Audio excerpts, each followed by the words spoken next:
Okay great. तो मतलब किसी भी मतलब बड़ा एल्गोरिदम जो होते हैं, जैसे सिग्निफिकेंट एल्गोरिदम, जैसे random forest and XGBoost, so they come under advanced machine learning. So these algorithms have two type of things: parameters and hyperparameters. So parameter means normal parameters in linear regression. I'll tell you that beta 0, beta 1, the coefficients of x1, x2, x3, beta 0, beta 1, they are parameters. And hyperparameter means like they are special parameters whose values we change little bit. We tune their values, we change their values to adjust the model. So for each set of hyperparameter values, we get a separate model. और अगर हम थोड़ा भी change कर देते हैं hyper parameter को, तो मॉडल में बहुत चेंज हो जाता है।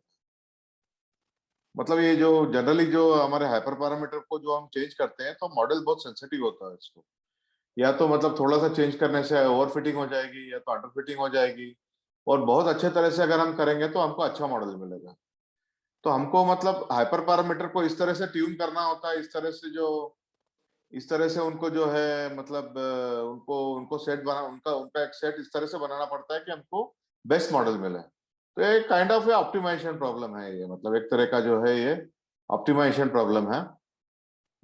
तो अभी आप पैरामीटर मतलब सिंपल जिससे मॉडल बनता है, जैसे बीटा 0, बीटा 1, बीटा 2, ये जो है हाइपर पैरामीटर्स हैं। और जो लर्निंग रेट होती है या फिर तुम्हारा गामा होता है, इसका एवल्यूएशन पैरामीटर गामा, इनको हम हाइपर पैरामीटर बोलते हैं।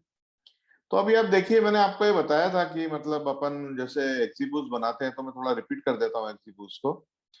तो अपन एक सबसेट एक जो है सैंपल, एक जो टोटल नंबर ऑफ सेट है, जैसे आपको जो ये जैसे आपको ये दिख रहा है अभी यहाँ पे स्क्रीन पे आपको दिख रहा है।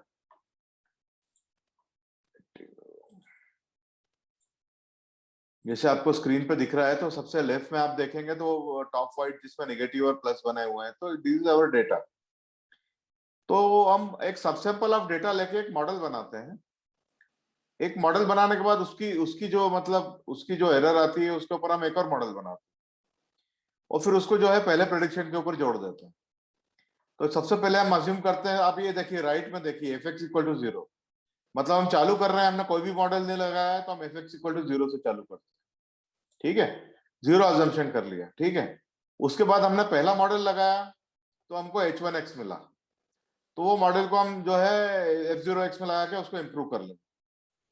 अब दूसरा मॉडल जो हम क्या करेंगे, अब दूसरा मॉडल जो है ना, वो h1x के ऊपर लगाएंगे, उससे हमको h2x मिलेगा, उसको हम f0 में जोड़ देंगे। तो ये जो f2x होगा, तो f2x will be f0x plus h1x plus h2x। ऐसे हम लोग इंप्रूव करते जाते हैं, तो सिग्मा हो जाता है बाद में। देखिए अगर देखेंगे आई के टर्म्स में इसको जनरलाइज करेंगे, f0 मतलब आपका इनिशियल अजम्पशन हो गया, सबसे नीचे देखिए, उसके बाद sigma t is equal to 1 to t is the number of total number of trees, hp and xi are your number of observations। तो मतलब हर बार मतलब एक मॉडल लेते हैं, उसका फिर एरर निकालते हैं। एरर निकालने के बाद एरर के ऊपर एक और मॉडल बनाते हैं, हम एरर के ऊपर मॉडल बनाते हैं, तो फिर इंप्रूव्ड एरर निकालते हैं, उसको फिर जोड़ देते हैं पुराने ऑब्जर्वेशन, है ना। तो ऐसे ऐसे हमारे को मिलते जाता है, मतलब सीरीज ऑफ ऑब्जर्वेशन मिलते जाती है। वो मैंने आपको कैलकुलेशंस बताई थी, अगर ध्यान हो अगर आपको, तो कि मतलब एक एक एरर के ऊपर हम मॉडल लगाते जाते हैं, जो जो प्रेडिक्शन आती जाती है वो जो है पुराने मतलब f0x में जोड़ते जाते हैं। सबसे पहले हमको h1x मिला, f0x में जोड़ दिया, तो f0x1 तो 0 ही था। फिर हम h1x के ऊपर मॉडल लगाएंगे, हमको h2x मिलेगा प्रेडिक्शन। तो इसमें हम f01xi और h1xi में लगाएंगे, उसको तो प्लस प्लस कर देंगे, h2xi प्लस कर देंगे।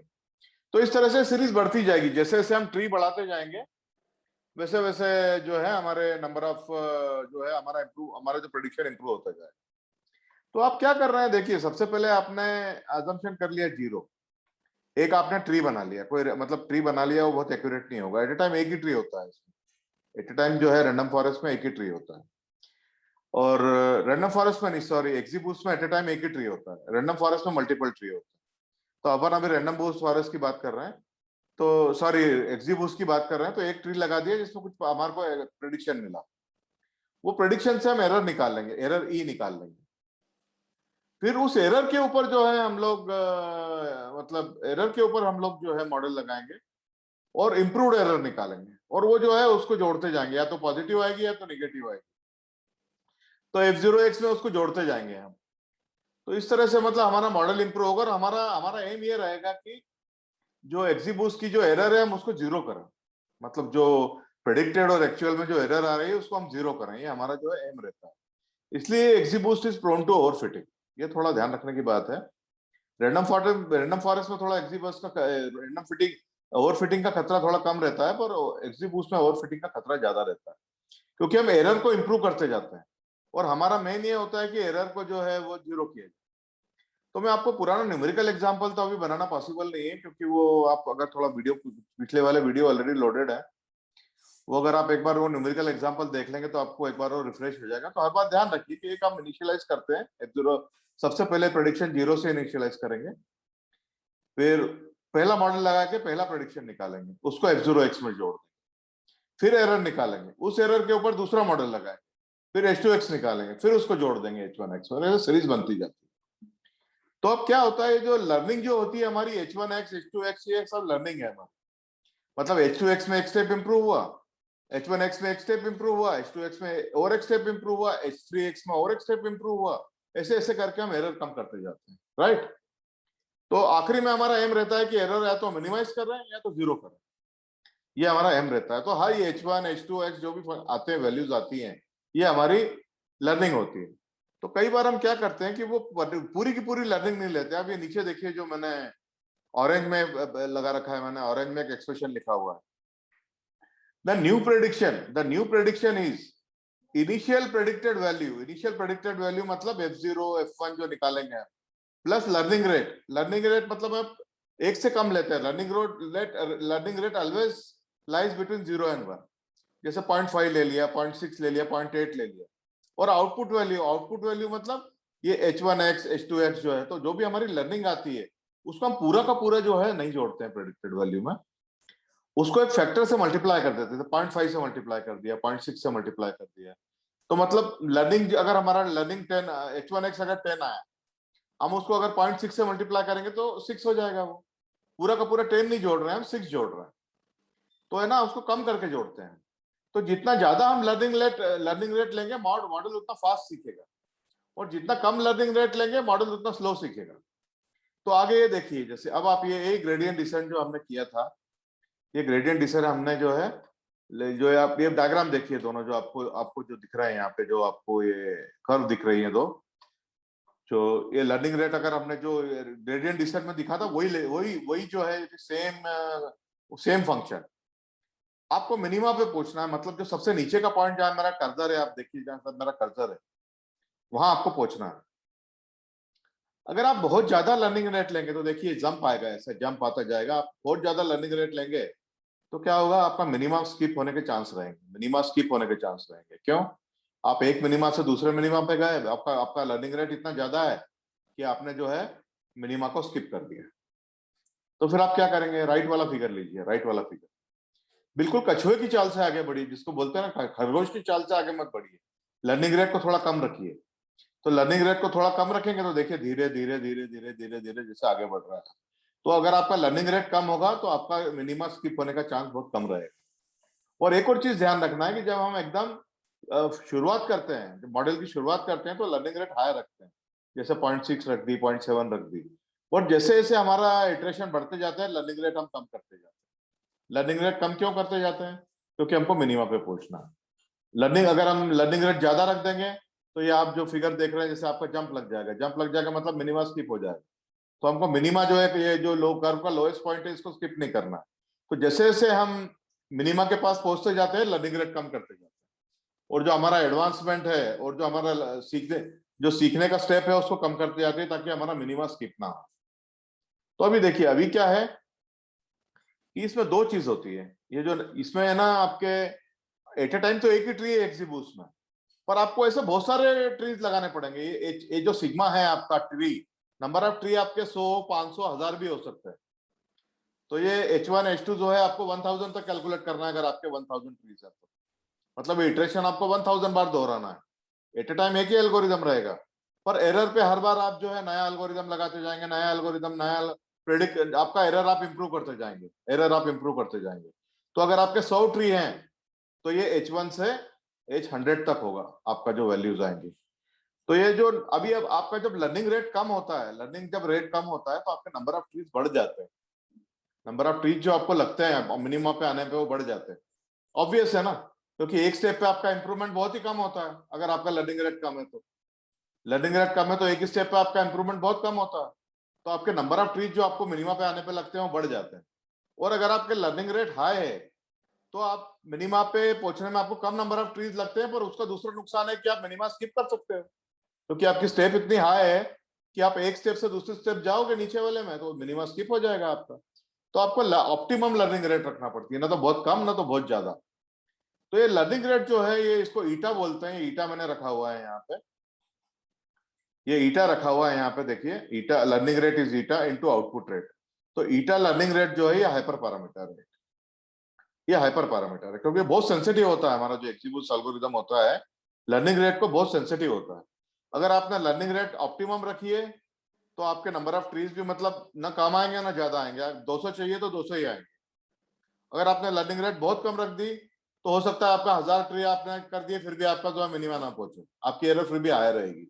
लर्निंग रेट आपने बहुत हाई रख दी तो 50 ट्री में ही जो है आप मिनिमा क्रॉस कर जाएंगे, 50 ट्री में क्रॉस कर जाएंगे पर आपको मिनिमम फिर भी नहीं मिलेगा।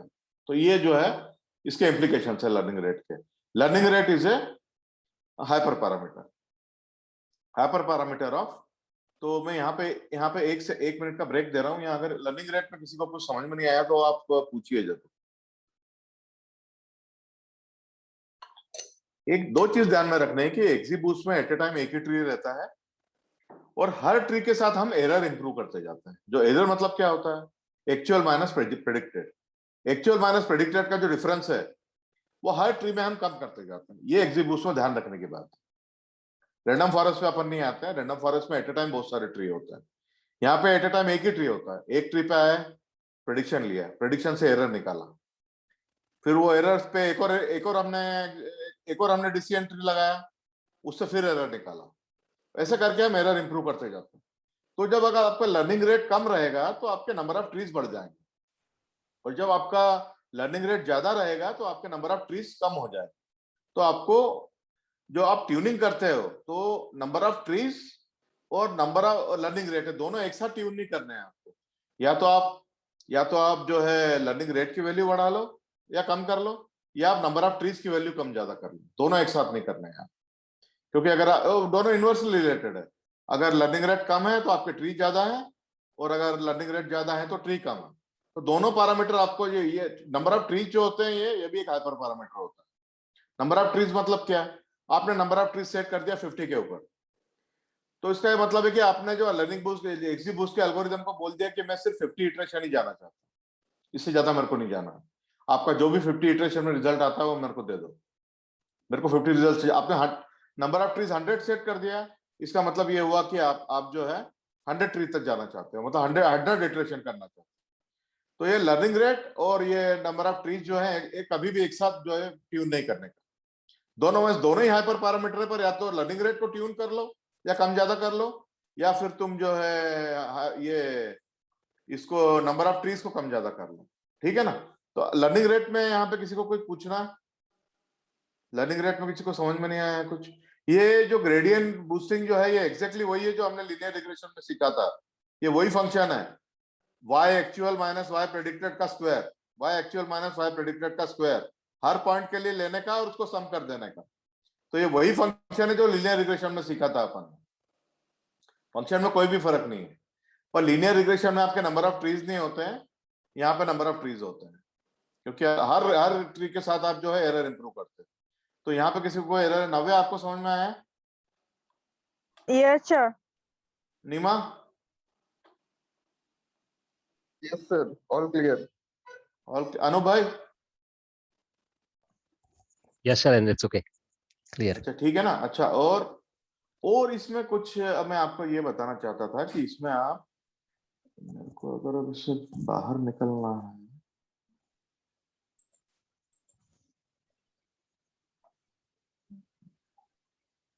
हाँ, तो मैं तुमको ये दिखाना चाहता था इसमें कुछ, जैसे मेरे पास ये है होता है, ये कुछ एक्सीबूस के पैरामीटर्स होते हैं। तो एक्सीबूस के पैरामीटर्स,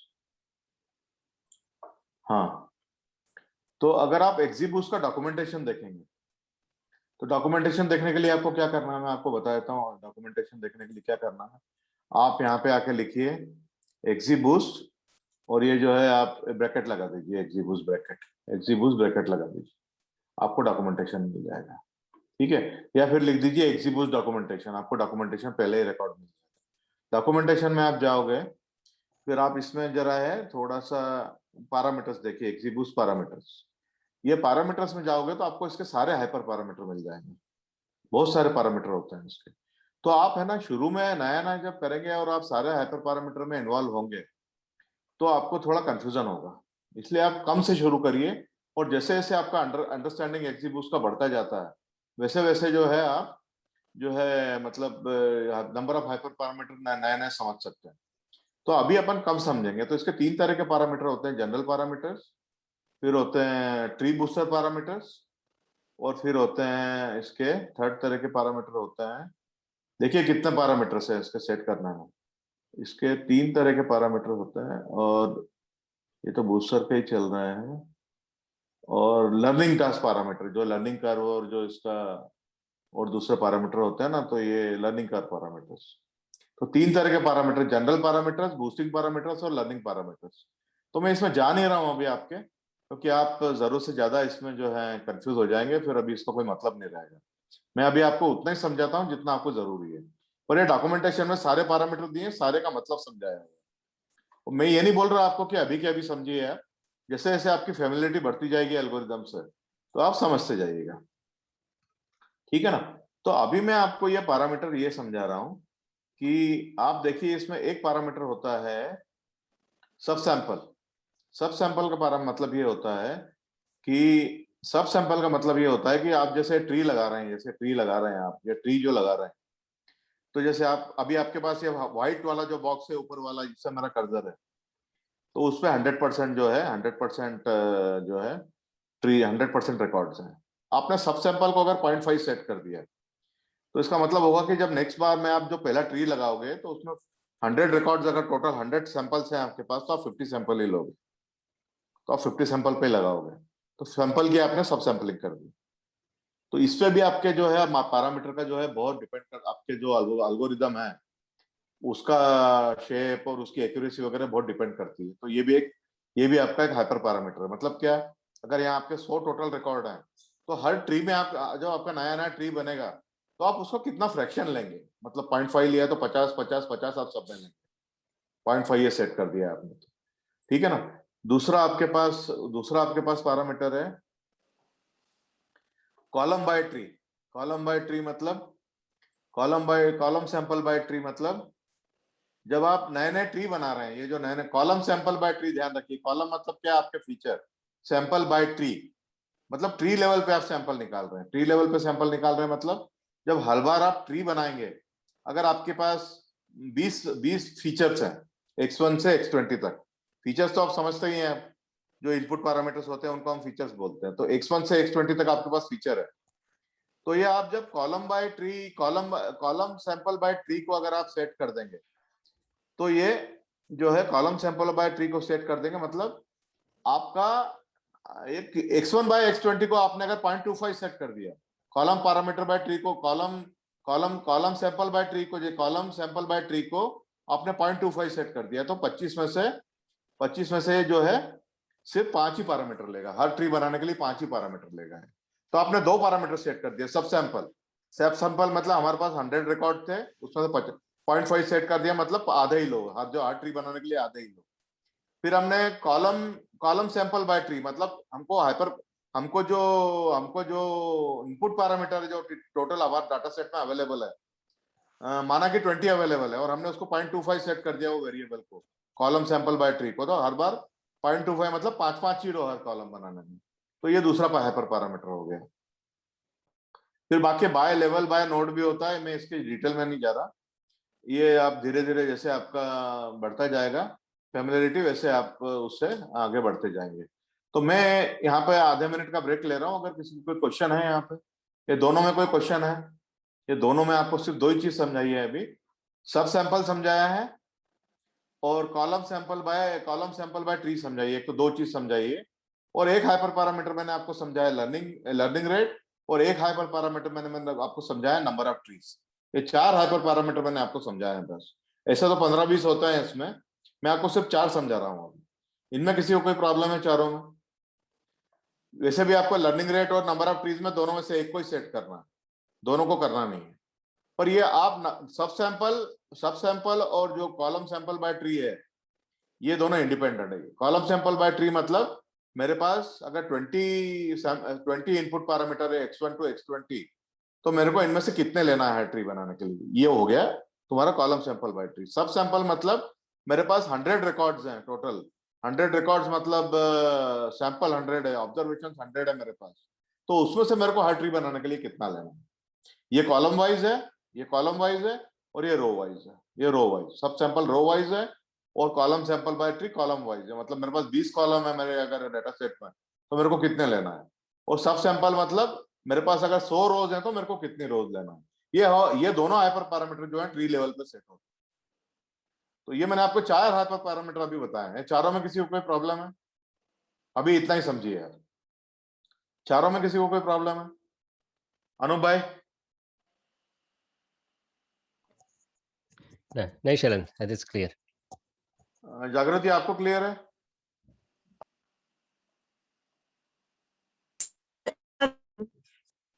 जागृति आवाज नहीं आ रही है आपकी। सक्षम आपको क्लियर है?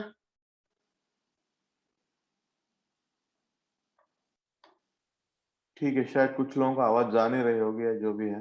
तो ये चार हाइपर पैरामीटर मैंने समझाया। अब अपन एक एग्जांपल देखें, है ना। तो एक एग्जांपल देखेंगे हम कि मतलब एक एग्जांपल देखेंगे कि हाइपर पैरामीटर्स की ट्यूनिंग कैसे होती है। तो ये एक्सिबूस जो है, इसमें एक एक्सिबूस, ये बहुत अच्छा एग्जांपल है और ये एक एनालिटिक्स विद्या से अपन ले रहे हैं इस एग्जांपल को। ये देखिए, इसने जितने भी इंपॉर्टेंट पैरामीटर यहाँ समझाए हैं, उसमें बूस्टर के, साइलेंट के, एंड थ्रेड है, ईटा अपन ने समझ लिया, ईटा मतलब लर्निंग रेट है, और ये चाइल्ड वेट है। मैक्सिमम डेप्थ मतलब आपका जो ट्री का डेप्थ होता है, ये भी एक हाइपर पैरामीटर है। ट्री का डेप्थ मतलब मैंने आपको समझाया था कि ट्री में लेवल कितने होंगे, ट्री में लेवल्स कितने होंगे, ये मैंने आपको एक हाइपर पैरामीटर समझाया था, ये भी आपको ध्यान रखना है। जनरली हम 6 से 8 लेते हैं, पर अगर डाटा सेट बहुत बड़ा है तो ज्यादा भी हो सकता है। तो मैक्सिमम डेप्थ आपको ऑलरेडी पता है। फिर जो मैंने आपको ईटा बताया, ईटा मतलब लर्निंग रेट होता है। फिर आपको बताऊंगा अभी, जैसे जैसे हम आगे बढ़ेंगे थोड़े आगे बताऊंगा। कॉलम सैंपल बाय ट्री मैंने आपको बता दिया। फिर जो है अभी आप इतना ही समझिए। तो इसने क्या किया है कि एक्सिबूस की हाइपर पैरामीटर ट्यूनिंग कैसे करना है, उसका एक स्कीम दिया है अपने को। मतलब ये मैं आपको बड़ा कर देता हूँ, ये दिख रहा है ना अभी सबको? सबको दिख रहा है ना? Yes, sir. तो यहाँ पे इसने ये पूरा एग्जाम्पल दिया है, तो मैं एग्जाम्पल में तो नहीं जा रहा, अपन सीधे स्कीम में जाए, ठीक है ना। इवेल्यूएशन मैट्रिक्स भी तरह तरह के होते हैं। आप या तो रूट मीन स्क्वायर एरर निकाल सकते हैं, या तो एरिया अंडर द कर्व जो होता है ना, आरओसी एयूसी, जो अपन ने एरिया कर्व के अंदर समझा था, वो निकाल सकते हैं, या फिर मीन एरर निकाल सकते हैं, या टोटल एरर निकाल सकते हैं, लॉग लॉस निकाल सकते हैं। तो बहुत सारे अपन जो है इस तरह के इवेल्यूएशन मैट्रिक कर सकते हैं।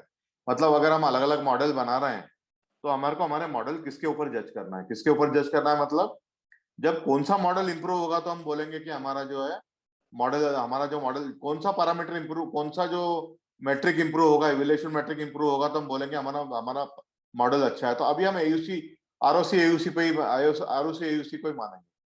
आरओसी एयूसी मतलब क्या, एरिया अंडर द कर्व, अपन सीख चुके हैं। जितना एक के पास होता है उतना मॉडल अच्छा होता है। 0.5 इसका मिनिमम वैल्यू होता है और 1 इसका मैक्सिमम वैल्यू होता है। तो 1 के जितना पास हो उतना आरओसी एयूसी अच्छा होता है। आरओसी एयूसी को हम जनरली क्लासिफिकेशन में यूज करते हैं। तो अभी आप ये फंक्शन है आपके, इसमें कुछ नहीं किया है, सारे जो है इसने लाइब्रेरीज इंपोर्ट की, इसमें अब मैं जा नहीं रहा हूं। ये एक मॉडल बनाया है इसने, मॉडल फिट।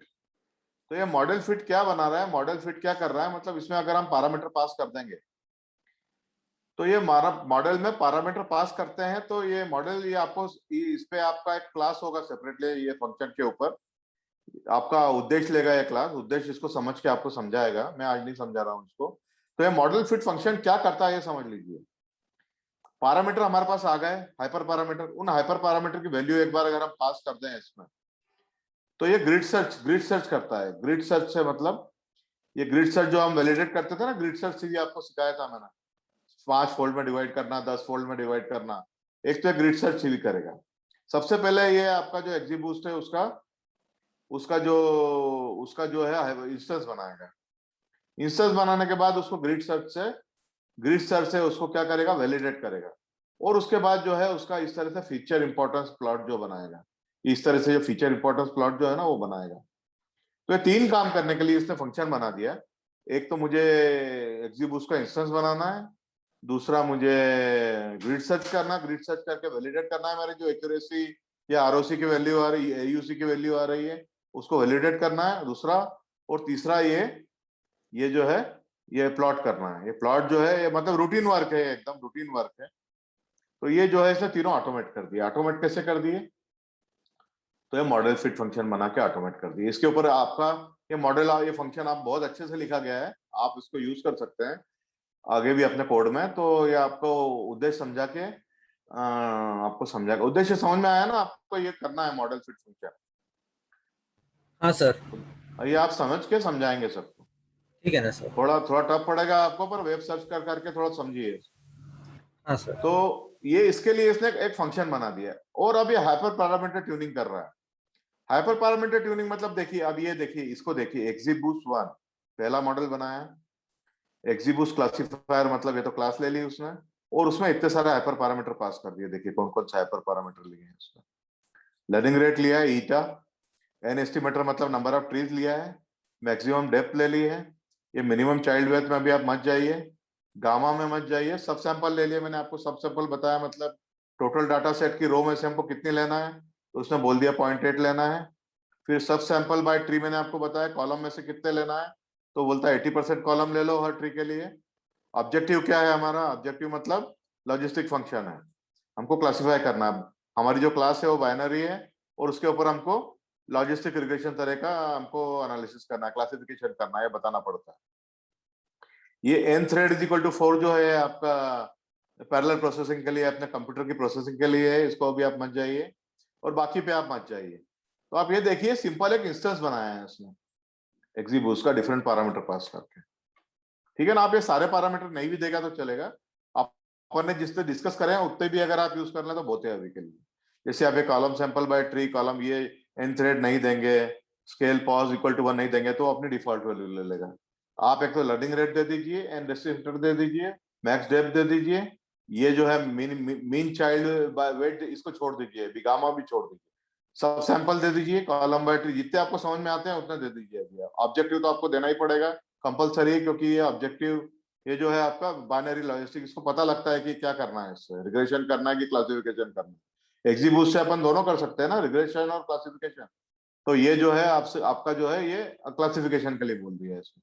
आप थ्रेड भी मत दीजिए, ये दोनों मत दीजिए आप, ये सीड भी मत दीजिए आप, तो बाकी डिफॉल्ट ले लेगा वो, जितने आते हैं उतने दीजिए, और आप इंस्टेंशिएट कर लीजिए इसको।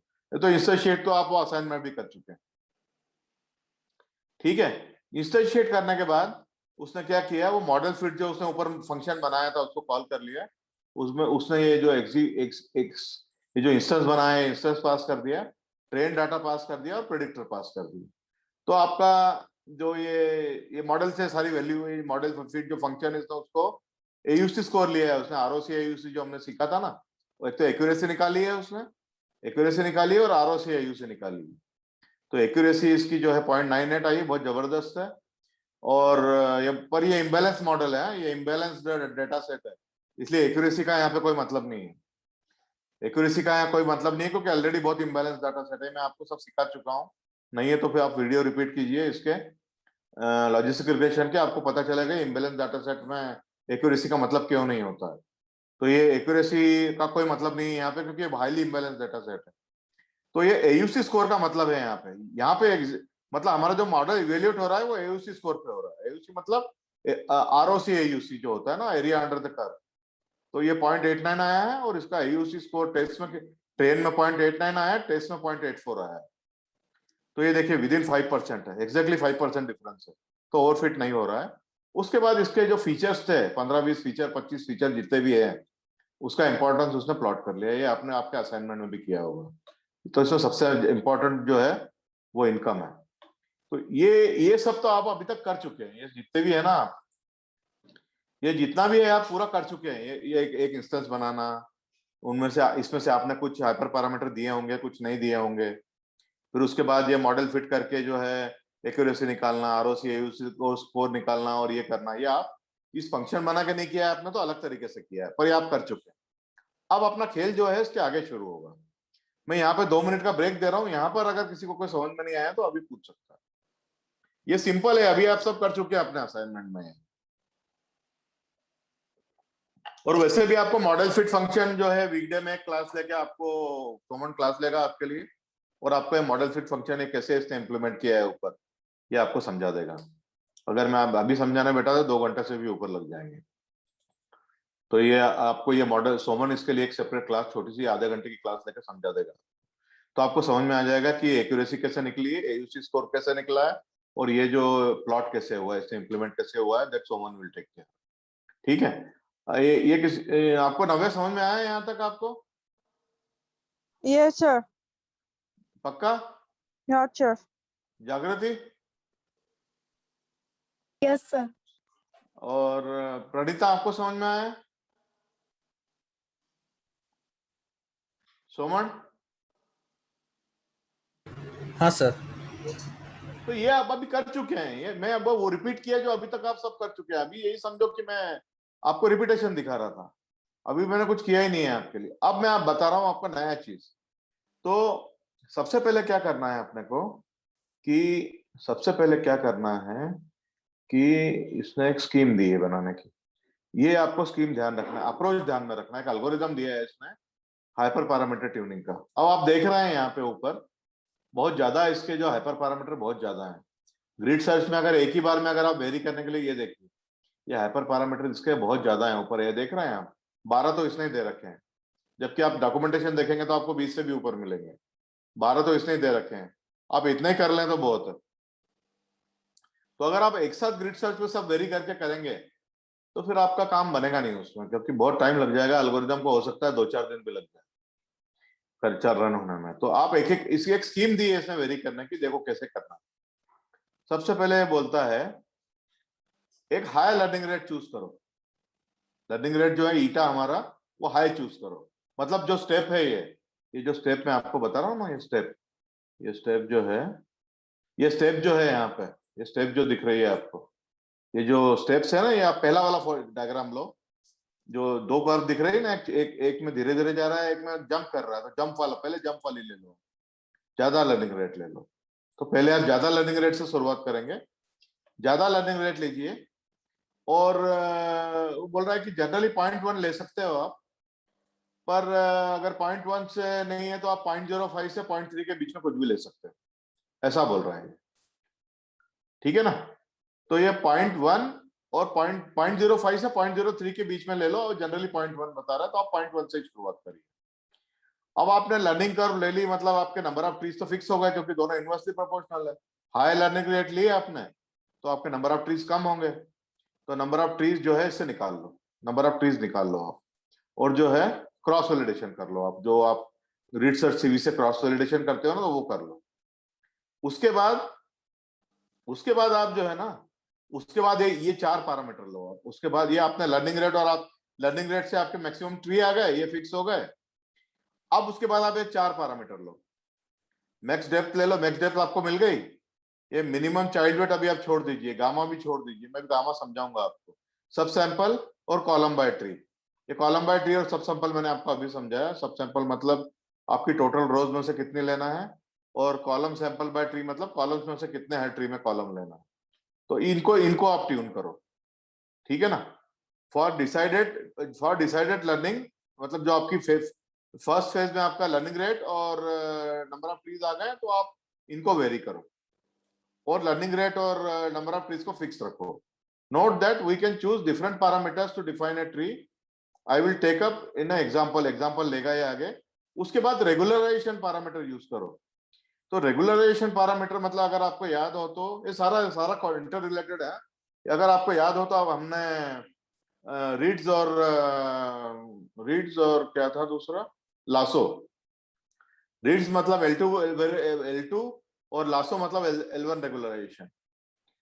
तो उसमें एक लेमडा पैरामीटर था. अगर लेमडा पैरामीटर अगर हम बहुत हाई रख देते हैं तो मतलब अंडर फिटिंग हो जाता है, और लेमडा पैरामीटर बहुत कम रख देते हैं तो लो अंडर नहीं, अगर लेमडा पैरामीटर बहुत हाई रखते हैं तो अंडर फिटिंग हो जाता है, और लेमडा पैरामीटर जो अगर लो रख देते हैं तो ओवर फिटिंग हो जाता है. ये थोड़ा आप लीनियर रिग्रेशन में आपको देखना पड़ेगा. तो ये लेमडा जो है आपका L2 का है, और अल्फा जो है वो L1 का है. ये दो के अलग अलग पैरामीटर बना दिए हैं इसमें. हमारे लीनियर रिग्रेशन में हम दोनों के लिए एक ही रखते थे, और इसमें दो रखे हैं. इसमें लेमडा L2 का है, और अल्फा जो है मेरा, एक मिनट इसको सर्च कर लेते हैं अपन. तो कंट्रोल F, अल्फा को सर्च कर लेते हैं. मतलब alpha will search alpha and lambda, regularisation lambda. ये देखिए अल्फा L1 का है रेगुलराइजेशन टर्म, और लैम्डा जो है L2 का है. तो ये रेगुलराइजेशन में आप अभी थोड़ा रिपीट करना पॉसिबल नहीं होगा. इसके बाद एक डिफिकल्टी का सेशन रख देंगे तो उसमें हम ये लोग सब ले लेंगे ये सब चीज. तो ये लैम्डा रेगुलराइजेशन पैरामीटर L2 का है, L2 की ये अपर पैरामीटर है, अल्फा L1 का है. तो ये बोलता है कि आगे आप अल्फा और लैम्डा ले लो, आप. उसके बाद रेगुलराइजेशन पैरामीटर ले लो, और उसके बाद जो है उसके बाद एक मिनट, एक और चीज है. स्टेप 5 में रेगुलेशन पैरामीटर स्टेप 3 में ले लो, और उसके बाद जो है लर्निंग रेट जो है कम कर लो. लर्निंग रेट कम करके ऑप्टिमम पैरामीटर डिसाइड कर लो. तो ये देखिए कैसे कर रहा है. स्टेप 1 में fix the learning rate. Step 4 step बताइए इसमें. Fix the learning rate and number of estimator and tune for tuning based parameter. मतलब इसने जो है अभी कुछ भी नहीं किया है. इसने सिंपल एक इंस्टेंस बनाया है. ये नंबर ऑफ एस्टिमेटर 1000 ले लिए हैं, और लर्निंग रेट जो है 0.01 लेके एक एस्टिमेटर बना लिया है इसमें, और एक मॉडल फिट बना लिया. मतलब इसने बेस मॉडल बनाया. इसमें अभी कोई ट्यूनिंग नहीं की है इसने. ये बेस मॉडल बनाया. लर्निंग रेट 0.1 बोला है इसने, तो 0.1 से शुरू किया है. एन एस्टिमेटर 1000 ले लिए हैं. मतलब नंबर ऑफ ट्रीज 1000 ले लिए हैं. मैक्स डेप्थ 5 ले लिए. 5, 6, 7, 8 जनरली हम इतना ही लेते हैं. तो उसके बाद एक बना लिया मॉडल फिट को बुला के उसने जो है तुम्हारी एक्यूरेसी, और ये प्लॉट कर लिया. तो ये बेस तुम्हारा बन गया. बेस करने के बाद इसने स्टेप बेस 2 में इसने क्या किया, tune max depth and max child weight. अब मैं मैक्स चाइल्ड वेट आपको मिनिमम चाइल्ड वेट बता देता हूँ क्या होता है. मैक्स डेप्थ को इसने देखिए, मैक्स डेप्थ को इसने पैरामीटर सेट बनाया. पैरामीटर जिससे आप बनाते थे ना, आप पैरामीटर ट्यून करने के लिए. तो ये देखिए मैक्स डेप्थ की वैल्यू उसने ले ली है. रेंज 3 से 10 तक लेना है. 3 से 10 तक लेना है 2 के इंटरवल में. मतलब 3, 5, 7, 9 ये वैल्यू रहेगी. मैक्स डेप्थ की वैल्यू रहेगी 3, 5, 7 और 9. इतनी वैल्यू रहेगी, है ना, ये रेंज लेंगे तो. और मिनिमम ये मीन चाइल्ड वेट जो इसने लिया है, मीन चाइल्ड वेट जो है 1 से 6 तक लेना है. मतलब 1, 3, 5, 7 ये वैल्यू रहेगी. तो इसने रेंज बना दी दोनों की. ठीक है, ये रेंज बना दी. तो अब ये देखिए कि आप मैक्स डेप्थ और मेन चाइल्ड वेट दोनों ले रहा है. अब मैं आपको बता देता हूँ मीन चाइल्ड वेट क्या होता है. तो ये मीन चाइल्ड वेट अगर मैं आपको समझाऊं तो इसको मैं सर्च करता हूं यहाँ पे.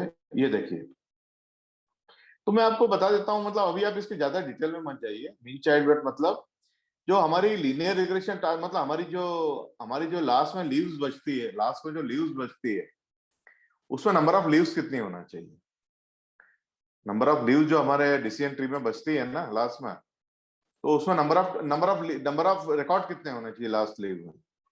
तो अब जैसे मैं आपको बताने के लिए फोटो तो मेरे पास शायद नहीं रहेगा, अभी इतना तो नहीं है मेरे पास, इतना तो मैंने बैकअप लेके रखा हो तो बताता हूँ मैं आपको, बैकअप लेके बताता। हाँ है मेरे पास ये, तो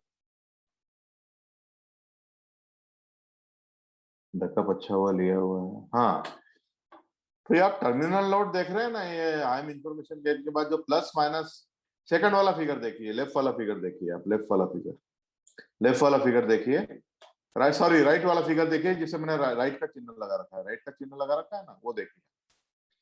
तो ये हमारी जो टर्मिनल लोड जो लास्ट लीव्स है, जो लीव्स है लास्ट लीव्स टर्मिनल लोड, जिनको हम टर्मिनल नोड बोलते हैं, तो टर्मिनल नोड में नंबर ऑफ रिकॉर्ड कितने होने चाहिए, इसका सिंपल मतलब ये होता है रिग्रेशन के लिए कि नंबर ऑफ रिकॉर्ड्स कितने होने चाहिए टर्मिनल नोड में। तो ये हम क्या होता है, अगर बहुत कम रिकॉर्ड, अगर टर्मिनल नोड में बहुत कम रिकॉर्ड होते जाएंगे तो हमारा ट्री का डेप्थ बढ़ता जाएगा तो ओवरफिटिंग बढ़ता जाएगा। तो इसलिए हम एक नंबर ऑफ रिकॉर्ड फिक्स कर देते हैं कि टर्मिनल नोड में 50 से कम हो तो ब्रेक मत करो। अगर लीव में 50 से कम अगर रिकॉर्ड है तो ब्रेक मत करो इसको, बस इतने पे ही रोक दो, या 100 से कम है तो ब्रेक मत करो। तो हम एक रिकॉर्ड कर देते हैं, तो मतलब एक हम थोड़ा इस पे लिमिट लगा देते हैं। तो ये आपका नॉर्मल, ये इसका ये मतलब है। तो हम जितना यहाँ पे हम लोग जितना मिनिमम चाइल्ड वेट का वैल्यू ज्यादा रखेंगे, जितना वैल्यू ज्यादा रखेंगे उतना कंजर्वेटिव मॉडल बनेगा। कंजर्वेटिव मॉडल बनेगा मतलब अंडर फिटिंग उतना ज्यादा होगा। ये हम बहुत कम भी नहीं ले सकते, बहुत ज्यादा भी नहीं ले सकते। तो ओवर फिटिंग अवॉइड करने के लिए हम क्या करते हैं, एक नंबर फिक्स कर देते हैं 50, 100। पर अगर हम बहुत ज्यादा नंबर करेंगे फिक्स तो ट्री का डेप्थ नहीं बढ़ेगा तो अंडर फिटिंग होगा। और जब अगर हम ये वैल्यू, अगर रिग्रेशन की बात चल रही है यहाँ पे, और अगर ये अगर बहुत कम फिक्स कर दे तो ट्री का डेप्थ बहुत ज्यादा हो जाएगा। इसलिए ये भी जो है हमको फिक्स करना जरूरी है। तो ये हम कर रहे हैं यहाँ पे। तो ये हमने मिनिमम चाइल्ड वेट फिट कर, अभी आप इसके डिटेल में मत जाइए, धीरे धीरे जैसे आप, ये अगर आपको पूरी तरह अभी नहीं भी समझ में आया है तो इट इज ओके। अभी आप मैक्स डेप्थ को समझ लीजिए। ये बात समझ लीजिए कि मिनिमम चाइल्ड वेट जितना ज्यादा होगा उतना मॉडल अंडर फिट होगा, और जितना कम होगा उतना ये मॉडल ओवर फिट होगा। ये ध्यान रखिए अभी। तो अभी जितना समझ में आया उतने से आगे बढ़िए। अब आपका जैसे मॉडल का अंडरस्टैंडिंग बढ़ता जाएगा, आप थोड़ा फ्लेमेरिटी आपका बढ़ेगा तो अब इसका अंडरस्टैंडिंग भी बढ़ेगा आपका। तो फिर इसने क्या किया देखिए, ग्रिड सर्च सीवी आपको पता है, ग्रिड सर्च सीवी लगाया। एन एस्टिमेटर जो है एस्टिमेटर इसने यहाँ तक एस्टिमेटर बनाया है, ये देखिए, ये यहाँ तक एस्टिमेटर को इंस्टेंस किया है। और ये पाराम ग्रिड जो है, ग्रिड का पैरामीटर जो ग्रिड देते हैं हम, उसमें क्या किया है, टेस्ट 1 दे दिया। टेस्ट 1 मतलब ये रेंज दे दी। तो ये कितनी बार रन होगा, हमने एक बार कैलकुलेट किया था ना कितनी बार रन होता है। तो जितना नंबर ऑफ डेप्थ है और जितना नंबर ऑफ चाइल्ड वेट का वैल्यू है उतनी बार रन होगा। तो अगर ये मैक्स डेप्थ की वैल्यू, अगर मैक्स डेप्थ अगर 3 है और चाइल्ड वेट अगर 4 है तो 12 बार रन होगा। तो ये आपका ग्रिड सर्च 12 बार रन हो जाएगा। अगर ऐसा मैं एग्जांपल दिया मैंने आपको, उतना रन होके आपको ये रिकॉर्ड दे देगा। और फिर आपका जो है ये आपका जो है जो आपका ये आपको ऑप्टिमम वैल्यू मिल जाएगी। ये देखिए, मैक्स डेप्थ का ऑप्टिमम वैल्यू 5 मिला, ये आप कर चुके हैं। और मिनिमम चाइल्ड वेट का वैल्यू जो है 5 मिला। ये है आपको 5 मिला मैक्स डेप्थ का ऑप्टिमम वैल्यू, और जो है चाइल्ड वेट का वैल्यू भी 5 मिल गया। ये आपका जो है, ये आपका ग्रिड सर्च सीवी से आप निकालना जानते हैं। फिर इसने क्या किया, एक बार और लगाया उसको, मैक्स डेप्थ और चाइल्ड वेट को थोड़ा और रेंज कम करके 4, 5, 6। पहले दो के इंस्टेंस से बढ़ाया। देखिए यहाँ पे उसने दो से बढ़ाया था। अब जब उसको 5 वैल्यू मिल गई तो ये देखना चाहता है कि कहीं 4 और 6 तो नहीं है मैं ऑप्टिमम वैल्यू। तो उसने एक से बढ़ाया, तो इसको भी एक से बढ़ाया, इसको भी एक से बढ़ाया। फिर से वही ग्रिड सर्च सीवी लगाया, और फिर जो है उसने मॉडल निकाला। और उसके बाद जो है चाइल्ड वेट को एक बार वेरी किया, मतलब ये अलग अलग क्लोज रेंज में वेरी करता जा रहा है। फिर नेक्स्ट स्टेप 3 में क्या है, गामा को ट्यून किया। तो गामा क्या है, गामा ये देखिए, मैं गामा बताता हूं आपको गामा क्या है। गामा जो है आज आपके लिए थोड़ा टफ रहेगा क्योंकि काफी न्यू चीजें इंट्रोड्यूस हो रही है। गामा जो है ये minimum loss function gamma is minimum loss function required to make the further prediction on a leaf node or tree. The larger the gamma is, the more conservative model will be. मतलब gamma का ये मतलब है कि minimum loss function required to make a further partition on a leaf node. मतलब क्या, अब आप पार्टीशन क्यों करते हो, हर लीफ पे पार्टीशन क्यों करते हो, एक लीफ को 2 लीफ में ब्रेक क्यों करते हो? आपको लॉस कम करना है ना, लॉस कम करना है ना आपको। तो आप एक लॉस का वैल्यू अगर आपने दे दिया 0.5, और अगर आपको लीफ को ब्रेक करने से जो आपका नया लॉस का वैल्यू आ रहा है 0.3 आ रहा है, तो आप ब्रेक नहीं करोगे। और आपने गामा का वैल्यू 0.5 दे दिया, और जो आपका लॉस मिल रहा है वो 0.7 ऐसा, मतलब गामा से ज्यादा मिल रहा है, तो आप ब्रेक करोगे। इसका यह मतलब है, मतलब आपने मिनिमम वैल्यू डिफाइन कर दी है कि मिनिमम लॉस अगर मेरा इससे कम हो तो ब्रेक मत करो, गामा से कम हो तो ब्रेक मत करो, और अगर मिनिमम लॉस अगर मेरा गामा से ज्यादा है तो ब्रेक करो, है ना। धीरे धीरे आपका फैमिलियरिटी बढ़ेगा, डोंट वरी। अगर पूरा समझ में अभी नहीं आ रहा है तो डोंट वरी, धीरे धीरे आपका फैमिलियरिटी बढ़ेगा। तो अब इसने देखिए गामा का वैल्यू क्या किया, i/10 फॉर i, ये इसने एक रेंज बना दिया इसने गामा का, ये भी एक लिस्ट बना दी गामा। तो ये क्या i/10 है, i/10 है। या आप सिंपल तरीके से भी डिफाइन कर सकते हो, 0.1 0.5 ऐसे भी डिफाइन कर सकते हो, पर इसने क्या किया है i/10 ले लिया, और ये रेंज लेने में उसको इजी होता है, 0 to 5 ले लिया। तो ये क्या होगा, इसका वैल्यू पहले होगा 0/10 मतलब 0, फिर 1/10 मतलब 0.1 ये हो जाएगा, गामा हो जाएगा 0.0 0.1 0.2 0.3 0.4 0.5, वो इतना वेरी होगा। ये 0 0.1 0.2 0.3 0.4 0.5 6 वैल्यू आएगी गामा की। उसके लिए फिर से ग्रिड सर्च लगा दिया इसने, फिर से ग्रिड सर्च लगाया, तो आपका जो गामा 0 है इसका ऑप्टिमम आया, गामा 0 ऑप्टिमम आया। तो इसने क्या किया कि गामा जीरो को ऑप्टिमम ले लिया उसने, ऑप्टिमम 1 ले लिया, और फिर से उसने उसको इंस्टेंशिएट किया। आपका जो गामा को देखिए 0 ले लिया इसने, 0 ले लिया, और एक सिंपल इंस्टेंस बनाया, सिंपल जो है क्लासिफायर का इंस्टेंस बनाया, और मॉडल फिट लगा के उसने एक्यूरेसी और AUC स्कोर निकाल लिया, और ये प्लॉट कर लिया। तो मतलब हर बार वो क्या कर रहा है, optimum value of hyper parameter निकाल रहा है, और फिर ये मॉडल फिट फंक्शन को बुलाता है, उससे उसकी एक्यूरेसी निकल जाती है, और AUC स्कोर निकल जाता है, और ये बन जाता है। अब आप देखिए स्टेप 4 में उसने क्या किया, सब सैंपल और जो कॉलम बाय ट्री जो मैंने आपको समझाया अभी, वो सबसे लास्ट में ट्यून कर रहा है। तो उसने सब सैंपल कैसे डिफाइन किया, सब sample i/10 for i in range 6 to 10, मतलब ये 0.6 0.7 0.8 0.9 एंड 1, 0.6 0.7 0.8 0.9 एंड 1, ये 5 वैल्यू होगी इसकी, सब सैंपल की वैल्यू 5 होगी 0.6 से लेके 1 तक।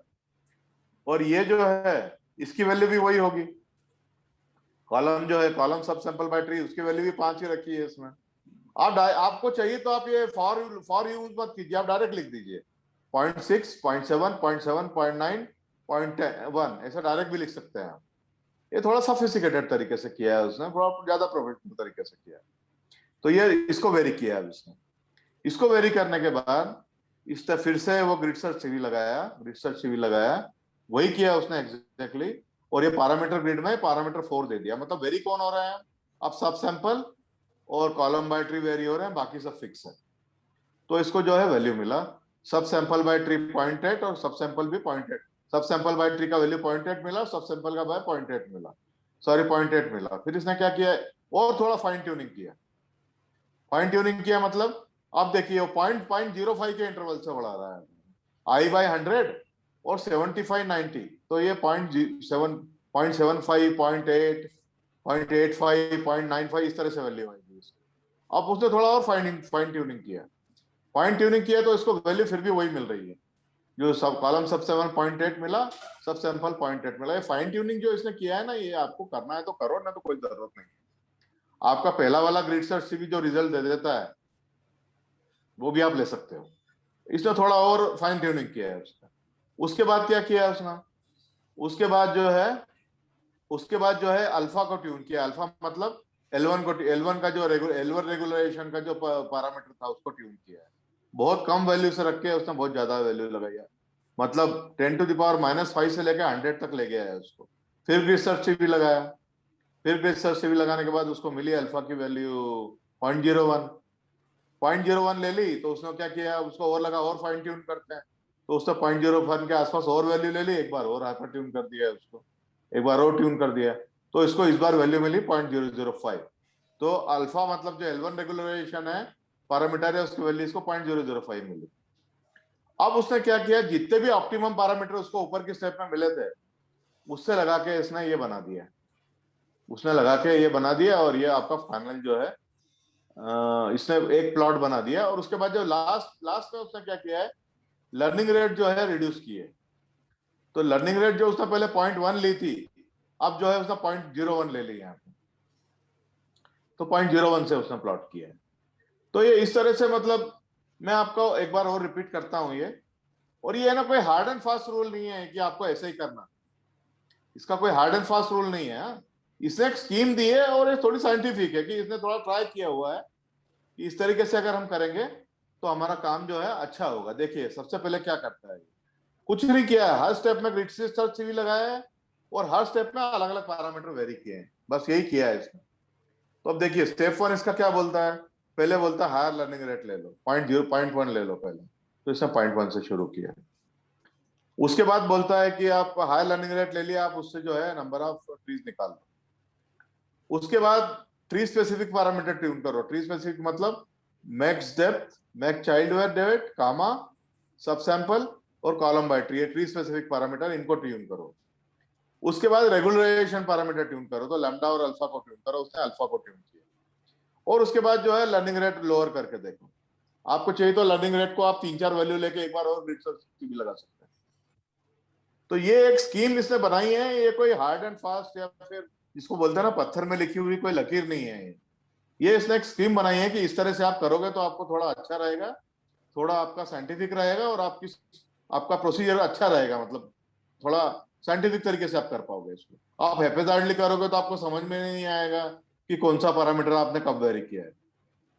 तो पहले बोलता है लर्निंग रेट से आप लर्निंग रेट हाई ले लो, उससे नंबर ऑफ ट्रीज निकाल लो, उसके बाद ये ट्री स्पेसिफिक पैरामीटर वेरी करो, उसके बाद रेगुलराइजेशन पैरामीटर वेरी करो, और फाइनली जो है लर्निंग रेट को ट्यून कर लो।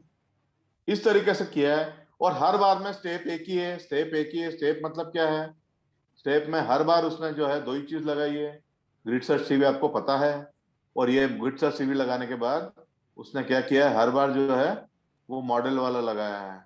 मॉडल यहाँ नहीं लगाया उसने, इसने मॉडल डॉट फिट जो है ग्रिड सर्च सीवी किया, और उसके बाद ये मॉडल, उसके बाद ये मॉडल डॉट फिट लगाया है। तो मॉडल डॉट फिट से उसकी क्या है, पैरामीटर निकल रहे हैं कि एक्यूरेसी निकल रही है, एक्यूरेसी निकल रही है, ये सब जो प्रिंट हो रहा है मॉडल डॉट फिट से हो रहा है। एक्यूरेसी निकल रही है, यूसी स्कोर निकल रहा है, और ये प्लॉट हो रहा है। तो सिंपल फंक्शन उसने बनाया, वो वैसे भी आपको एक सेपरेट क्लास में समझा देंगे कि वो इसने मॉडल डॉट फिट कैसे इंप्लीमेंट किया है, मॉडल फिट कैसे इंप्लीमेंट किया है। तो ये आपको थोड़ा समझने के लिए आज टफ है।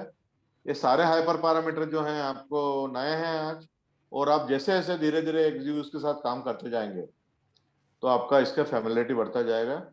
मैं यहाँ पे ब्रेक ले रहा हूँ 5 मिनट का, और अगर किसी को कोई क्वेश्चन है तो यहाँ पूछिए बिंदास, जो समझ में नहीं आया, कोई हाइपर पैरामीटर समझ में नहीं आया वो पूछिए, ग्रिड सर्च समझ में नहीं आया वो पूछिए, मॉडल फिट क्यों लगाया वो पूछिए।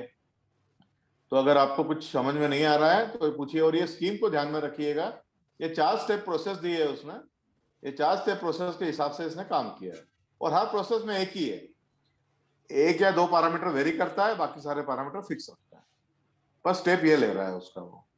तो ये सिंपल स्कीम है उसका जो उसने यूज किया है। तो नीमा आपको आया पूरा समझ में? Yes, sir. सिर्फ यस सर किया, मेरे को तो लग रहा है आप लोगों को सब कुछ भी समझ में नहीं आया होगा। ये मेरा रीडिंग है आज का। आपको समझ में आया नव्या? हाँ सर। सर एक डाउट है सर, इसमें हाँ बोलिए गामा क्यों मैडम। लगाते हैं? हाँ, गामा। ये गामा एक हाइपर पैरामीटर है मैडम, जो कि मैंने आपको समझाया, अभी मैं समझा देता हूँ आपको एक और। ये गामा एक हाइपर पैरामीटर है। गामा का मतलब ये होता है कि सबसे पहले तो आप ये ध्यान रखिए कि जैसे हम ये मैं आपको ये बता रहा हूँ, जैसे ये बता रहा हूँ मैं आपको, ये आपको देखिए, ये जैसे आपने y को स्प्लिट किया, ये y पे आपने 2 स्प्लिट और बनाया, राइट। लेफ्ट में आप देखिए y को स्प्लिट किया, राइट ना। तो ये स्प्लिट क्यों करते हैं आप? स्प्लिट क्यों करते हैं? स्प्लिट करते हैं एक्यूरेसी बढ़ाने के लिए। एक्यूरेसी बढ़ाने का मतलब क्या होता है? लॉसेस कम करना। लॉसेस कम करने का मतलब क्या होता है? एरर कम करना, राइट। तो गामा का मतलब ये होता है, गामा का मतलब ये होता है, अगर एरर कम नहीं हो रही है स्प्लिट करने से, तो हम क्यों स्प्लिट करेंगे? एरर हमारी कम नहीं हो रही है, एक्यूरेसी नहीं बढ़ रही है, तो हम स्प्लिट क्यों करेंगे? फालतू में काम क्यों करेंगे? यही रोक देंगे ना। तो भाई गामा का मतलब ये होता है कि हम मिनिमम एरर या मिनिमम लॉस डिफाइन कर देते हैं कि भाई मैंने मिनिमम लॉस डिफाइन कर दिया 0.5। अगर मैं नया स्प्लिट करता हूं, उसके बाद लॉस कैलकुलेट करता हूं, तो मेरा लॉस जो है 0.3 से ही कम हो रहा है, 0.3 से ही कम हो रहा है, तो मैं स्प्लिट नहीं करूंगा। अगर मेरा लॉस 0.5 से ज्यादा मतलब 0.8 या 0.7 से कम हो रहा है, तो मैं स्प्लिट करूंगा, क्योंकि मुझे फायदा हो रहा है, मेरी एरर कम हो रही है। अब आया समझ में आपके? हाँ सर। ये मिनिमम लॉस डिफाइन कर देते हैं। मिनिमम लॉस आप 0 कर दोगे तो आपकी 100% एक्यूरेसी हो जाएगी। पर फिर भी क्या होता है, 100% एक्यूरेसी जनरली फिजिबल नहीं होती है, तो हम मिनिमम लॉस जो है वो 0.5, 0.2, 0.1 ऐसे डिफाइन कर देते हैं। तो जैसे जैसे आप गामा के साथ थोड़ा काम करेंगे, तो आपको इसकी वैल्यूज का आइडिया लगता जाएगा कि मतलब किस तरह का गामा हमको लेना है, तो आपको थोड़ा आइडिया लगता जाएगा। इसलिए ना एल्गोरिथम के साथ जितना काम करेंगे ना, आपका उतना एक्सपीरियंस बढ़ेगा। और ये देखिए, जो इसके हाइपर पैरामीटर्स हैं, जैसे मैंने आपको ये बताया कि इसके हाइपर पैरामीटर बहुत ज्यादा हैं, और ये आर्टिकल मैं आपसे अभी शेयर करने ही वाला हूँ। ये 12 भी अगर आपने ठीक से कर लिए, तब भी आपका काम अगले 1 साल के लिए तो हो जाएगा। जस्ट फिर जैसे जैसे आप एडवांस होते जाएंगे, आप और जो है हाइपर पैरामीटर समझ लीजिएगा। ये जो इसने समझाया है यहाँ पे, ये जो इसने समझा रखे हैं यहाँ पे हाइपर पैरामीटर, ये देखिए, ये इसने समझाए हैं, इसने ये समझाए हैं। एक्जीबूस के एडवांटेज दिए हैं। तो जनरल पैरामीटर इसने 3 दिए हैं। फिर जो है बूस्टर पैरामीटर इसने कितने दिए हैं? 12 दिए हैं, तो 15 हो गए। 15 और ये जो है बूस्टर के बाद इसने दिए हैं लर्निंग टास्क पैरामीटर, और 3 हो गए। तो ये 15 और 3 18 पैरामीटर भी आपने समझ लिए, तो आपका अगला 2 साल का काम हो गया। तो फिर उसके बाद आपका जैसे जैसे फेमिलियरिटी बढ़ता जाएगा, आप बचे हुए भी समझ सकते हैं डॉक्यूमेंटेशन से। ठीक है ना। तो मैंने आज आपको देखिए कौन कौन सा समझाया, मैं एक एक करके बोलता जा रहा हूं। अगर आपको नहीं समझ में आ रहा है तो आप पूछिएगा, मैं एक एक करके बोलता हूं कि मैं समझाया मैंने आपको। मैं आपको जनरल पैरामीटर में मैंने ये बूस्टर नहीं समझाया, साइलेंट नहीं समझाया, एनथ्रेड भी आप छोड़ दीजिए अभी, तो बूस्टर पैरामीटर भी आप छोड़ दीजिए। ये कंप्यूटिंग के लिए होते हैं, हाई स्पीड कंप्यूटिंग के लिए। और ईटा मैंने आपको समझाया लर्निंग रेट होती है। मिनिमम चाइल्ड वेट मैंने आपको समझाया कि आपका जो रिग्रेशन में अगर बात कर रहे हैं मिनिमम चाइल्ड वेट की, तो लास्ट लीफ नोड जो होता है, लास्ट की जो लीफ नोड होता है, उसमें हमको मिनिमम नंबर ऑफ रिकॉर्ड कितने रखना है, ये हो गया, ये लीफ नोड हो गया। तो ये जितना मिनिमम चाइल्ड वेट जितना ज्यादा रखेंगे उतना अंडर फिटिंग होगा, और जितना कम रखेंगे उतना ओवर फिटिंग होगा। फिर मैंने आपको समझाया मैक्स डेप्थ तो आपको पता ही है, ये आप 2-4 बार रिपीट कर, ये डिसेंट्री में भी रिपीट हुआ है, रैंडम फॉरेस्ट में भी रिपीट हुआ है। तो मैक्स डेप्थ आप जितना रखेंगे, ज्यादा रखेंगे, उतना ओवर फिटिंग बढ़ेगा। मैक्स लीफ नोड ये छोड़ दीजिए, गामा मैंने आपको अभी समझाया। ये मैक्स डेल्टा सब सैंपल मैंने आपको समझाया कि आपके पास रिकॉर्ड जितने हैं, हर ट्री के लिए आपको कितने रिकॉर्ड लेने हैं। अगर आपके पास टोटल 100 रिकॉर्ड है और हर ट्री के लिए आपको 80 रिकॉर्ड लेना है, तो ये सब सैंपल 0.8 पे सेट करिए। तो ये रो वाइज हुआ सब सैंपल। फिर कॉलम बाय ट्री, कॉलम अगर आपके पास 20 कॉलम्स है, आपके डाटा सेट में 20 कॉलम्स है, तो हर बार अगर आपको पूरा नहीं लेना है, अगर आपको हर बार 5 ही लेना है, तो आप 0.25 सेट करिए। ठीक है ना। फिर मैं ये लेवल नहीं समझाया आपको। लैम्डा जो है ये आपका L2 पैरामीटर का जो रेगुलराइजेशन फंक्शन वो है। रेगुलराइजेशन पैरामीटर L2 का है। अगर आप लीनियर रिग्रेशन एक बार और देखेंगे, तो उसमें लैम्डा समझाया हुआ, ये सेम लैम्डा है। और वही लैम्डा को जब L1 में यूज कर रहे हैं, तो उसने उसको अल्फा बोला है।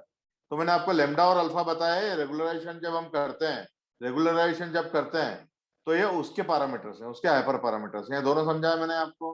फिर ये अभी इसको छोड़ दीजिए आप। फिर आप ये आपको बताया बाइनरी लॉजिस्टिक्स से मतलब क्या है, इससे मतलब ये है कि इससे ये मतलब है कि आप बाइनरी आपकी 2 ही क्लासेस हैं, और जब आपकी मल्टीपल क्लासेस होगी तो आप ये लगाएंगे, ठीक है ना।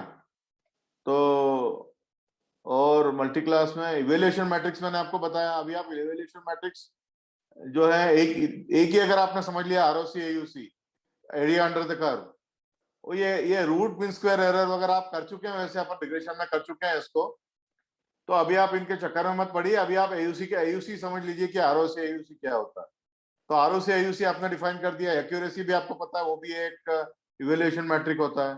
इवेल्युएशन मैट्रिक का मतलब क्या होता है? इवेल्युएशन मैट्रिक मतलब हमारे मॉडल को, जैसे भाई 100 में से 100 आपके मार्क्स आते हैं गणित में आपने 100 में से 100 मार्क का मतलब आपके बहुत अच्छा स्कोर आया है, तो हम ये कैसे बोलेंगे कि हमारा मॉडल अच्छा है कि बुरा है?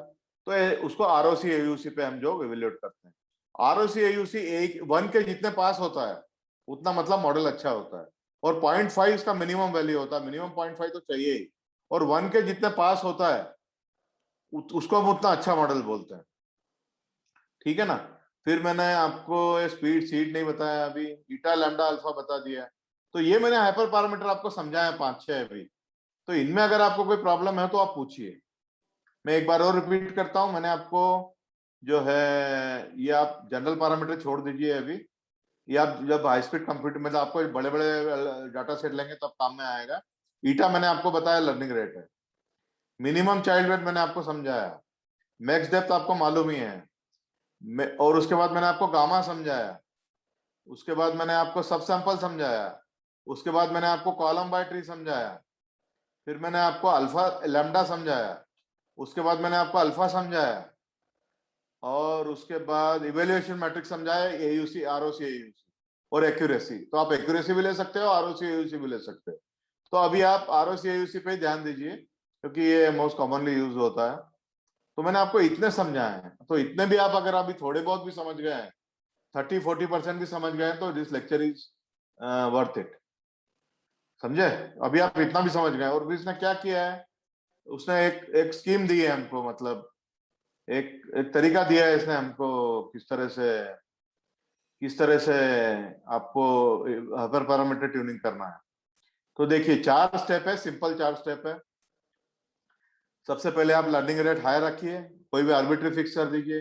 वो बोल रहा है 0.1 रखिए, आप भी 0.1 से शुरू कीजिए, या आपकी मर्जी, आपको एक्सपीरियंस बढ़ गया है बहुत तो आप 0.05 से 0.3 के बीच में कोई भी वैल्यू दे सकते हैं, पर आपको एक्सपीरियंस नहीं है तो आप अभी 0.1 से ही चालू कीजिए। उससे नंबर ऑफ ट्री निकाल लीजिए। जब नंबर ऑफ ट्रीज आपके और नंबर ऑफ ट्रीज और लर्निंग रेट फिक्स हो गई तो वो फिक्स रख के ये पैरामीटर वेरी कीजिए। कौन से? Max depth, max child weight, mean child weight, gamma, subsample और कॉलम सैंपल बाय ट्री, आपको सभी पता है, मैंने सभी बताया है आपको। उसके बाद रेगुलराइजेशन पैरामीटर आप वेरी करिए, लैम्डा अल्फा, अगर आप L2 लगा रहे हैं तो लैम्डा, L1 लगा रहे हैं तो अल्फा, उसने L2 लगाया है, L1 लगाया है इसलिए अल्फा लिया है उसने। उसके बाद लर्निंग रेट को ट्यून कर लीजिए। ये 4 है, और हर बार ट्यून करने का एक ही तरीका है, ट्यून करने का एक ही तरीका होता है, हर बार ट्यून करने का एक ही तरीका होता है। जैसे हम ये मैक्स डेप्थ का रेंज डिफाइन करते हैं, उसके बाद जो है ये पैरामीटर सेट में आ जाता है। तो जब पैरामीटर ग्रिड देते हैं हम यहाँ पे, पैरामीटर ग्रिड को वो दे देना, मतलब उतनी बार वो वेरी होता है, और बाकी सारे हाइपर पैरामीटर फिक्स रखना। मतलब अभी हमने 2 ही वेरी कर रहे हैं, मैक्स डेप्थ और मैक्स मिनिमम चाइल्ड वेट, 2 ही वेरी कर रहे हैं। तो ये जब हम कर देते हैं, ये ऑप्शन जब दे देते हैं तो ऑटोमेटिक वो ऑप्शन यहाँ से उठा उठा के हर कॉम्बिनेशन को रिपीट करता है, तो उतनी बार आपका रिजल्ट हो जाएगा रिपीट। फिर जो है आप उसके बाद जो है आप ग्रिड सर्च लगा देंगे आप, मतलब ग्रिड सर्च के बाद तो आपको पता ही है, फिट लगा के आपको करना है ये जो बेस्ट पाराम्स, और ये आप कोड ऐसा कैसा भी यूज करने तो कोई प्रॉब्लम नहीं है। फिर उसके बाद जो है फाइन ट्यूनिंग की है, ये आपकी मर्जी है, ऑप्शनल है, आपको और फाइन ट्यूनिंग करना है तो करो, नहीं तो मत करो। पर कभी कभी क्या होता है कि आपकी आरओसी एयूसी 0.8 आती है और आपको 0.5 के लिए इंप्रूव करना है, 0.85 लाना है आपको, तो फिर आपको फाइन ट्यूनिंग करनी पड़ेगी। पर अगर आप प्रैक्टिस प्रॉब्लम कर रहे हैं, 0.8 आ रही है, 0.79 भी आ गई तो चलेगा, तो ये आप चल जाएगा। मतलब ये अपने ऊपर है कि फाइन ट्यूनिंग करना कि नहीं करना। तो ये जो रिजल्ट आ जाते हैं, ये मैक्स डेप्थ 5 आ गया, मैक्स मिनिमम चाइल्ड वेट 5 आ गया, तो उसके आसपास की और वैल्यू लेके उसने देख ली, ये भी ट्रायल एंड एरर ही है। फिर से एक बार ग्रिड सर्च लेवल लगाया, ग्रिड सर्च लेवल लगाने के बाद जो फाइनल पैरामीटर आते हैं उससे फिर ये मॉडल डॉट फिट लगा देता है, ये उससे उसको ये बन जाए, उससे ये मिल जाता है, उसको ये सारे मिल जाते हैं। मॉडल डॉट फिट में इसका वो भी बनना चाहिए था ना। ठीक है, तो ये फंक्शन आपको समझाएगा, ये आपको सोमन समझाएगा ये फंक्शन, तो आपको फिर से मिलेगा। अगली बार उसने देखिए सिर्फ गामा वेरी किया है, बाकी सबको फिक्स रखा है, वही प्रोसीजर रिपीट किए। फिर उसके अगली बार जो है उसने कॉलम से सब सैंपल और कॉलम सैंपल बाय ट्री को वेरी किया है, बाकी सब फिक्स रखे हैं। तो एक साथ सारे वेरी नहीं करना, एक एक दो दो करके वेरी करना। और सबसे आखिरी में जो है उसने लर्निंग रेट को वेरी किया है, सबसे आखिरी में रिड्यूसिंग लर्निंग रेट, ताकि आपका मिनिमम लर्निंग रेट रिड्यूस करने से यह मतलब है कि आपका जो ये मिनिमा होता है, ये मिनिमा जो यहाँ पे है आपका मिनिमा, ये आपका जो मिनिमा है यहाँ पे, ये जो मिनिमा है, आपने पहले लार्ज लर्निंग स्टेप ले ली और ये फिर उसके बाद में फाइन आपको मिनिमा पकड़ने के लिए आपने लर्निंग रेट जैसे जैसे आप मिनिमा के पास आते जा रहे हैं लर्निंग रेट कम कर दिया आपने, ताकि आपका मिनिमा पकड़ में आ जाए आपको। तो दीज आर द स्टेप्स। और अगर आपके ये आज 40% भी समझ में आया, इट इज वर्थ इट। आप ये आर्टिकल एक बार घर जाके पढ़ेंगे, आपको सोमन अभी ये समझाएगा कि ये मॉडल फिट उसने इम्प्लीमेंट कैसे किया है, और ये एक दो बार आप आर्टिकल पढ़ेंगे, इसको करके देखेंगे, तब आपके पूरा समझ में आएगा। आज 40% भी आया, इट इज वर्थ इट। तो that's the end of my lecture. अगर आपको इसमें कुछ अभी पूछना है तो पूछिए, मैं यहाँ पे 5 मिनट का ब्रेक ले रहा हूँ। नव्या, आपको क्या पूछना है? सर कुछ नहीं, क्लियर है। सर क्लियर नहीं है मैडम, अभी आपको करना पड़ेगा इसको घर जाके। अभी आपको 30-40 क्लियर हुआ है। हाँ सर, वो अगर क्लियर आपने हो गया तो बहुत अच्छी बात है, पर अभी आपको इसको घर जाके करना पड़ेगा और इस प्रॉब्लम को पूरा आपको करके देखना पड़ेगा कि हाँ ये ऐसे होता है, तब आपको समझ में आएगा कि क्या हुआ है एग्जैक्टली। पूरा क्लियर मत बोलिए, ये कोई फिजिक्स की या केमिस्ट्री की थ्योरी नहीं है जो आपको समझ में आ जाए, करके देखना पड़ेगा आपको। जागृति, आप क्या आया समझ में? यस सर, आ गया है सर। ये जैसे अपन ने अभी जो लीनियर वाला असाइनमेंट किया, ये इसमें अपन लगा अप्लाई करके देख सकते हैं सर। लीनियर वाला? Yes sir. कौन सा सर ये लीनियर अभी रिग्रेशन? प्रिडिक्शन वाला कौन से मॉडल में मैडम? सर, अभी जो असाइनमेंट अपन ने सबमिट किया ना सर, में प्रिडिक्शन। हाँ, उसमें आप एग्जीबूस में आप यूज कर सकते हो इसको। ये सारा हाइपर पैरामीटर ट्यूनिंग करो आप मैडम, उसमें आई एम एनकरेजिंग यू, करो आप। यस यही सर। मेथड लगा के करो आप hyper parameter tuning. Yes sir. ठीक है, तो आपका पक्का हो जाएगा एकदम। और एग्जीबूस पे मैंने 2 सेशन इसलिए लिए हैं कि it is one of the most important algorithm. और आपके लिए एक इंपॉर्टेंट है कि रैंडम फॉरेस्ट में अगर आप देखेंगे, जैसे मैं आपका रैंडम फॉरेस्ट अगर आपको बताऊं, तो जैसे मैं लिखता हूं रैंडम DOM रैंडम फॉरेस्ट, और ये ब्रैकेट लगाता हूँ या डॉक्यूमेंटेशन लिखता हूँ, तो मुझे डॉक्यूमेंटेशन मिलता है क्या? ये देखिए साइकिटलन का मिल गया मुझे, रैंडम फ्लावर रेट का मिल गया, ठीक है ना। अब इसके हाइपर पैरामीटर देखिए आप कितना है, ये देखिए इसमें भी वही एन एस्टिमेटर है, मिनिमम सैंपल स्प्लिट है, मैक्स डेप्थ है, इसमें भी 15 है, 10 5 10 तो इसी में भी है। तो इसका हाइपर पैरामीटर भी मोर और लेस उसी तरीके से होगा जैसे एग्जीबूस का होगा। आप एक एक दो करके लेते जाएंगे और ट्यून करेंगे, ठीक है मैडम। तो रैंडम फॉरेस्ट भी आपका बहुत इंपॉर्टेंट एल्गोरिथम है, पर अब मैं इसके लिए सेपरेट क्लास नहीं ले रहा, एग्जीबूस के लिए मैंने ले लिया। तो एग्जीबूस का जैसे हाइपर पैरामीटर ट्यूनिंग किया है, सेम स्टेप अगर आप रैंडम फॉरेस्ट के लिए भी अगर फॉलो कर लेंगे तो आपका काम हो जाएगा। ये समझे आप बात को? जागृति, आपके समझे ये बात? यस। और रैंडम फॉरेस्ट का डॉक्यूमेंटेशन कैसे देखना, तो आप सिंपल याद रखिए, रैंडम फॉरेस्ट डॉक्यूमेंटेशन, ये भी आप डाल दिया रैंडम फॉरेस्ट डॉक्यूमेंटेशन, तो ये मिल गया आपको डॉक्यूमेंटेशन, ये आ गया, ये लिखिए पहला ही रिकॉर्ड है। ये सारे हाइपर पैरामीटर दिए हैं यहाँ पे, एक आध एग्जाम्पल भी दिया होगा इसमें, ये देखिए एग्जाम्पल भी दिया है इसमें यहाँ पे, क्या एग्जाम्पल भी दिया। और अगर एग्जाम्पल यहाँ नहीं है तो दूसरे वेब पे बहुत मिल जाएंगे आपको आर्टिकल मैडम, ठीक है। तो एग्जैक्टली एग्जीक्यूट उसको प्रोसीजर से कर दी, उसमें भी मोर और लेस इतने ही पैरामीटर है रैंडम फॉरेस्ट में। तो आपका सबसे इंपॉर्टेंट एल्गोरिदम जो होता है वो रैंडम फॉरेस्ट होता है, और सेकंड इंपॉर्टेंट जो होता है दैट इज आपका, नहीं सबसे इंपॉर्टेंट, सॉरी सबसे इंपॉर्टेंट है एक्जीबूस्ट, और सेकंड इंपॉर्टेंट जो है रैंडम फॉरेस्ट। ये दोनों एडवांस मशीन लर्निंग में आते हैं, और आपको ये अच्छी तरह से आना चाहिए क्योंकि इनसे रिजल्ट बहुत अच्छे मिलते हैं आपको। अच्छा ये देखिए, ये जो दिया है इसमें सबसे ऊपर में दिया है, इसकी डिफॉल्ट वैल्यू दी हुई है सारों की। देखिए एन एस्टिमेटर मतलब अगर आप नंबर ऑफ ट्रीज नहीं देंगे तो ये 100 लेके कर देगा, क्राइटेरिया नहीं देंगे तो जीनी लेके कर देगा। जीनी और दो होते हैं ना आपके, जीनी और इंफॉर्मेशन गेन, तो ये जीनी से करेगा। मैक्स डेप्थ लेगा ही नहीं है, अपने आप वो कितना भी ओवर फिट हो जाएगा। मिनिमम सैंपल स्प्लिट 2 लेगा ये, है ना। तो ये इसके सारे डिफॉल्ट पैरामीटर दिए। तो ये जो आपका होता है ना, ये जो आपके सारे पैरामीटर आपको देने की जरूरत नहीं होती, इतने आप नहीं दे सकते हैं, इतना आप दे दें जाए तो आपको बहुत टाइम लग जाएगा। तो कुछ इंपॉर्टेंट पैरामीटर आपको वेरीफाई करके सिर्फ उतने ही दे दो, बाकी वो डिफॉल्ट पकड़ लेगा। अगर उनसे आपकी एक्यूरेसी ठीक नहीं आ रही है डिफॉल्ट से, कुछ डिफॉल्ट देने से, तो फिर आपको उनको पकड़ के भी वेरी करना पड़ेगा। पर आप पहले कुछ इंपॉर्टेंट पैरामीटर दीजिए, उनसे रिजल्ट निकालिए। अगर आपका रिजल्ट ठीक आ गया तो फिर ठीक है, कोई आपको बाकी पैरामीटर वेरी करने की जरूरत नहीं है। पर अगर आपको फिर भी रिजल्ट नहीं आता है, then you have to vary take more number of parameters and vary them. ठीक है, यस सर। तो ये ध्यान रखिएगा। तो रैंडम फॉरेस्ट का भी एग्जैक्टली सेम प्रोसीजर है। ठीक है, तो ये है आज का गणित।